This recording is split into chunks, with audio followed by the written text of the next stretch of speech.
Republican Congressman Mark Green of Tennessee actually did just return from a congressional trip to Israel. Is that the one that's being talked about? Yeah, Harris, it is, actually.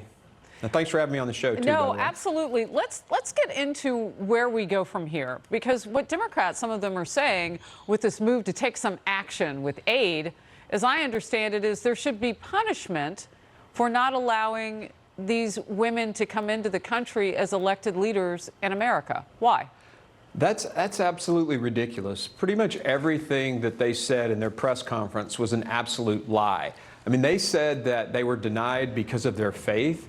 I mean, that's crazy. Israel allows Muslims to transition their borders all the time. In fact, there are 6 Muslims on the Knesset right now, serving in the Israeli Knesset. So that was just one of many lies. Many others, this, grandmother visit and the tears. She hadn't visited her grandmother for 13 years prior to this.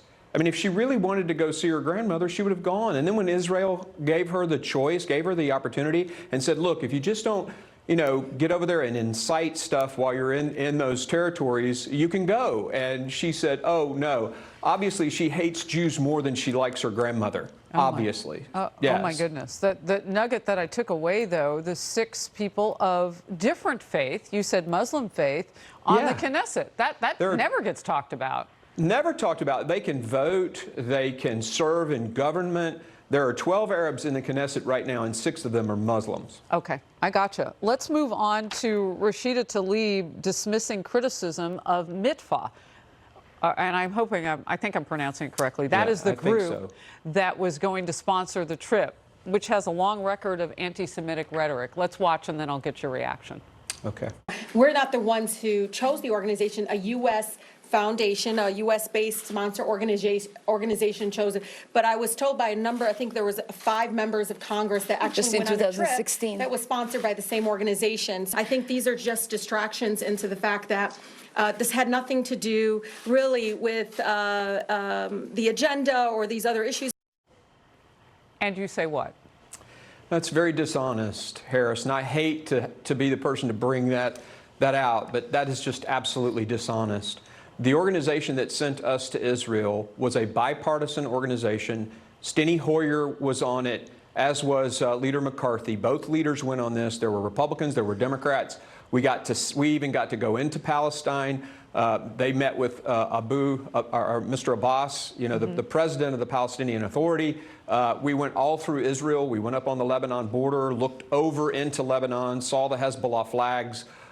It was a great trip. They could have gone on that trip. They chose not to. They were going to go on a trip put together by a pro-terror organization, Mitfa.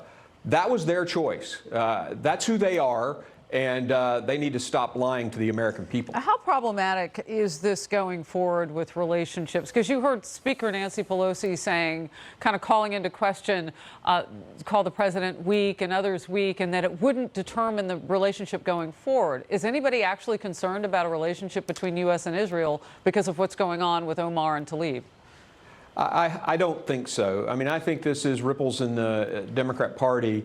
Our alliance with Israel is incredibly strong, and that was one of the things that I got a real appreciation for on my trip this time. We share intelligence information. We share cyber security capability, something that's very interesting I found out on this trip. Israel is number 2 in the world for cybersecurity companies, and if you do it per capita, they're number 1 in the world for cybersecurity. I mean, it's an unbelievable country with freedom that has brought about prosperity. Companies like Waze, a program or an app that I use all the time traveling around, that company is from Israel. There are startups coming out of there left and right, and it's simply because they adhere to those values that we do. Freedom. Freedom allows the ingenuity of people to be released. It's a democracy in the Middle East. We have to support it. We have a great relationship with them, and that will continue despite these 2 congresswomen. Yeah, that cyber component is something that also doesn't get reported on a lot. I know when I was there for the embassy opening in Jerusalem, part of the security that we kind of share back and forth and knowledge of how to do things, it's not a real tight, or rather a real high point for us here in the United States, so we can learn from them. Representative Green, great state of Tennessee. Good to have you on the program today. Thank you. Thanks, Harris. A potential breakthrough